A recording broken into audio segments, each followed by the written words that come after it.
tiba-tiba merayap dari tempat gelap dan kotor, terbang tanpa aba-aba, tidak tahu dan kapan hidupnya, tanpa disadari muncul bangkainya.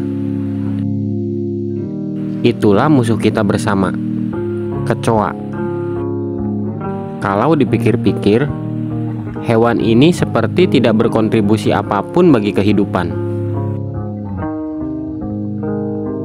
Jika demikian, kenapa kecoa diciptakan? Apakah serangga mirip kurma ini punya peran bagi kehidupan atau hanya untuk menakut-nakuti manusia?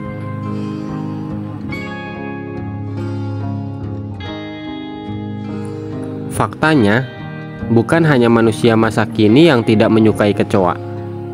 Hewan ini juga dibenci bahkan oleh generasi pendahulu. Dilansir dari Over a Silverface Control, masyarakat Mesir kuno bahkan punya mantra untuk memohon kepada dewa berkepala domba jantan bernama Khnum buat mengusir kecoa.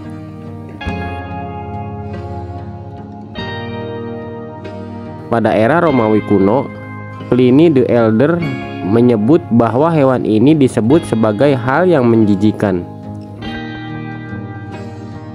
Sementara itu, John Smith sebagai pendiri Jamestown menulis mengenai ill-scented dung alias kotoran berbau busuk. Jika memang separah itu, kenapa hewan ini ada?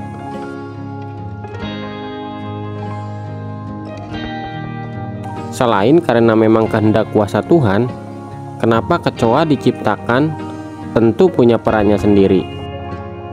Jika tidak, tak mungkin hewan ini tetap bertahan lintas generasi, bahkan peradaban.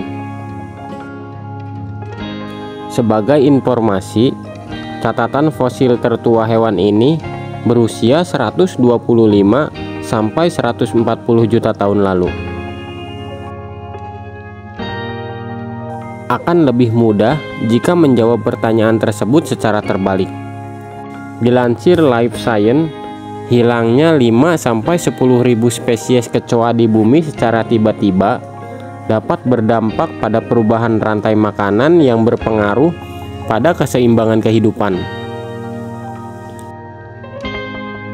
Kecoa, sebagaimana serangga lainnya, merupakan sumber makanan penting bagi banyak burung dan mamalia pemakan serangga kecil, misalnya tawon parasit. Hewan tersebut sangat bergantung pada kecoa. Jika kecoa tidak ada, maka hewan tersebut akan punah. Mungkin tidak terlalu signifikan, bukan? Namun, menghilangnya kecoa dari rantai makanan dapat membuat kelangkaan tikus yang akhirnya juga memicu kelangkaan pemangsanya. Kamu mungkin akan menjumpai kucing, anjing hutan, serigala, reptil, bahkan elang jumlahnya berkurang.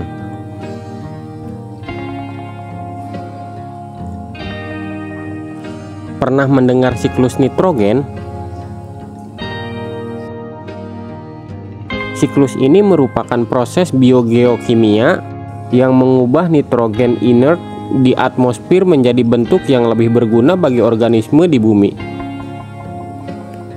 Uniknya, kecoa mengemban peran penting pada siklus tersebut.